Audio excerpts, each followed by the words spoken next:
Ini adalah sebuah kisah nyata. Di tahun 2006, 6 orang perampok hanya menggunakan 4 pistol mainan. Dengan mudahnya berhasil merampok dari Bank Rio de Janeiro. Uang sebesar 25 juta US dollar. Yang lebih mengagetkan lagi adalah dalang dari perampokan terbesar di dunia ini ialah penulis skenario dari film ini sendiri. Cara yang mereka gunakan untuk merampok bank, serta trik mereka untuk melarikan diri membuat orang terkagum-kagum. Karena perampok-perampok lain pasti memikirkan cara untuk melarikan diri, sedangkan mereka malah memikirkan bagaimana caranya untuk tertangkap. Cerita dimulai di malam berhujan. Mobil yang melaju kencang mencipratkan air ke tubuh Cayo. Dia membuang rokoknya dengan kesal. Tanpa diduga, puntung rokoknya terbawa oleh air hujan. Maju terus ke depan, masuk ke dalam penutup lubang gat. Begitu mengangkat kepala, Bank Rio de Janeiro berdiri di depannya. Dia mengikuti arah aliran air, terus sampai ke pinggiran kota. Dan benar saja, di bawah sebuah jembatan, dia menemukan pintu keluar yang menghubungkan semua gat di kota. Tiba-tiba sebuah ide gila muncul di benak Cayo. Dia ingin merampok bank tersebut. Jadi dia pergi mencari teman baiknya yang adalah seorang insinyur, Tuan Jenggot, dan Malino, pencuri profesional.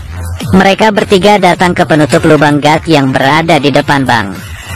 Memasukkan pita pengukur ke dalam penutup lubang gat. Kemudian masuk ke dalam pintu keluar gat. Di pinggiran kota yang ditemukan oleh Cayo, menemukan pita pengukurnya. Jaraknya hanya 18 meter dari permukaan tanah bank. Kemudian mereka menggunakan ban sepeda. Diam-diam berhasil mengukur jarak penutup lubang gat ke pintu masuk bank, sekitar 7,1 meter.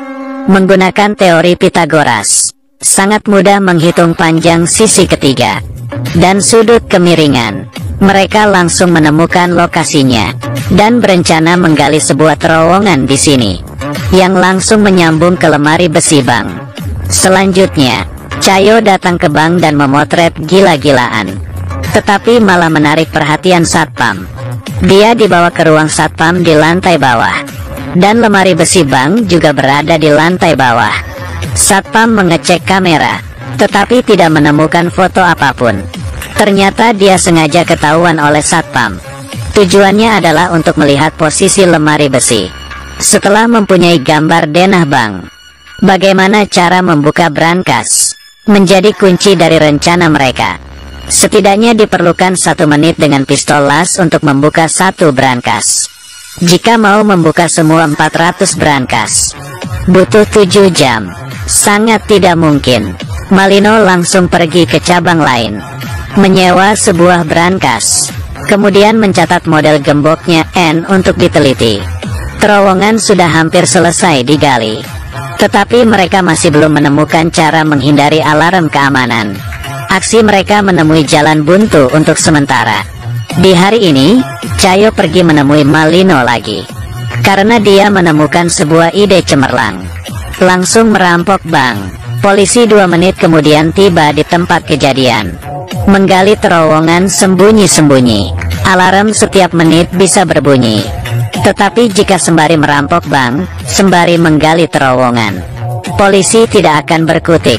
Karena sampai sekarang ini, polisi masih belum mengembangkan sistem anti perampokan yang bisa mencegah mereka secara bersamaan.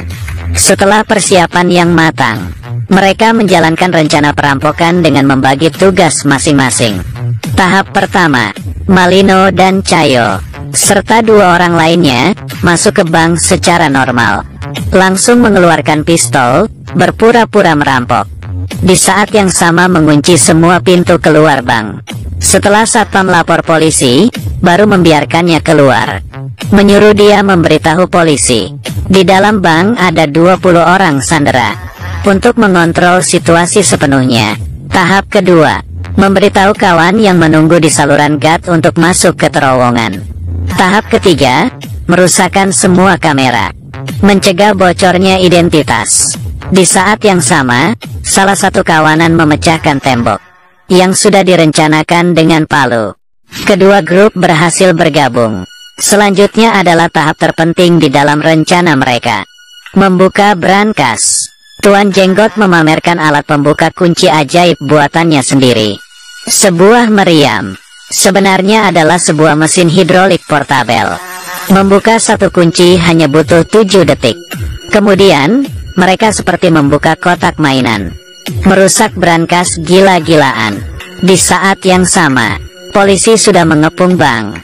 Malino juga menerima telepon negosiasi dari kepala polisi. Dan hal ini pun sudah diperhitungkan mereka. Cayo membeli buku manual negosiasi polisi perampok. Menyuruh Malino menghafalkannya, agar kelihatan lebih realistis. Malino sampai ikut kelas akting. Kepala polisi dan Malino seperti buku pelajaran. Satu bertanya, satu menjawab.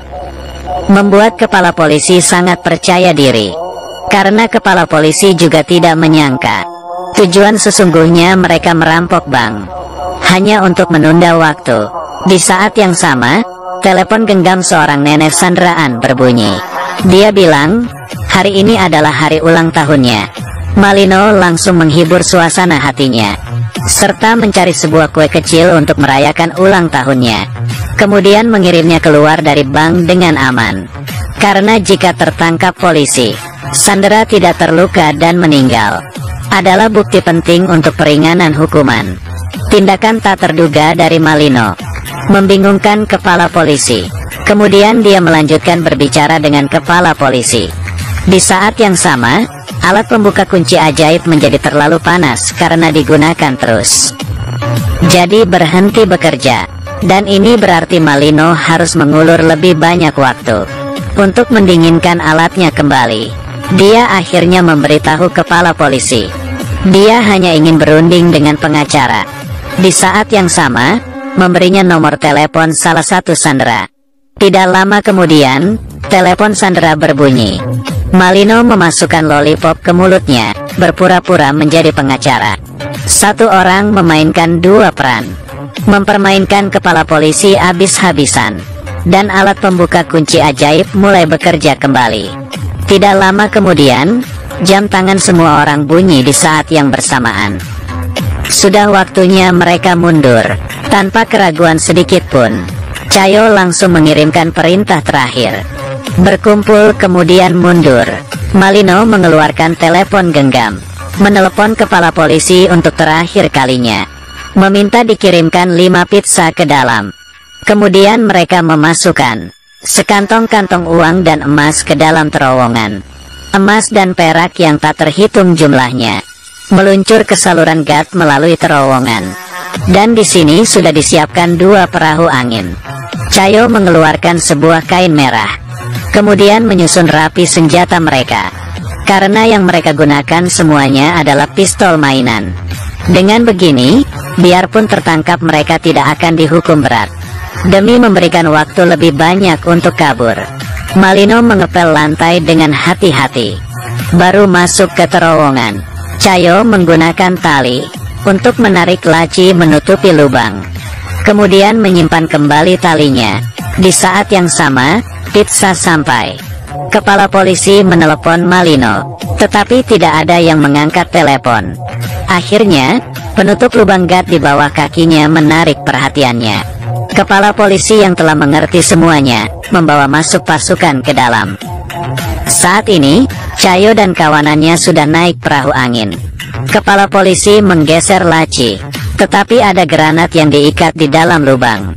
Kemudian, rekan kerjanya melaporkan, semua senjata yang digunakan oleh perampoknya adalah mainan. Berarti granatnya pasti juga bohongan. Kepala polisi langsung masuk ke terowongan dan menyuruh orang menjaga pintu keluar saluran gas yang ditemukan oleh Cayo sebelumnya. Tetapi Cayo dan kawanannya mengambil jalan berlawanan. Mereka memilih dengan asal salah satu saluran gas di kota yang bertanggung jawab menjemput mereka. Memarkirkan mobil di atas penutup lubang gas. Kemudian membuka lantai mobil. Mereka keluar satu persatu. Di saat yang sama, sirene polisi berbunyi. Hati ke-6 orang itu sangat ketakutan. Dengan makin mendekatnya suara sirene, sebuah mobil polisi lewat. Di sisi lain, Kepala polisi akhirnya tiba ke pintu keluar melalui terowongan, tetapi tidak menemukan apa-apa. Kemudian, 6 orang perampok melihat uang yang tidak akan habis sampai beberapa keturunan. Tidak bisa menahan diri bertepuk tangan. Setelah membagi hasil rampokan, mereka berpisah. Jika ceritanya berakhir sampai sini saja, maka ini tidak bisa dihitung sebagai kasus perampokan besar di dunia. Tidak lama kemudian, setelah menjadi kaya mendadak, salah seorang perampok membuang istrinya. Dalam kemarahan, istrinya melaporkan suaminya ke polisi. Tidak lama kemudian, ke-6 perampok tertangkap. Tetapi karena senjata yang mereka gunakan adalah senjata mainan, dan juga tidak menyakiti sandera, polisi hanya bisa memberikan hukuman ringan. Sedangkan Cayo, dalang dari perampokan, hanya dihukum selama 1 tahun 7 bulan. Setelah keluar dari penjara, mereka kembali melewati hari sebagai orang kaya. Sedangkan jumlah spesifik yang dicuri dari Bank Rio de Janeiro sampai sekarang masih menjadi misteri. Ternyata dari awal, tertangkap dan dipenjara adalah salah satu rencana mereka. Karena hanya dengan cara ini mereka baru bisa menjadi orang benar. Biarpun film ini memberikan penanganan pendramaan tentang kasus perampokan ini, tetapi detail dari kejadiannya sangat menyerupai aslinya. Karena dalang dari kasus perampokan ini ialah penulis skenario dari film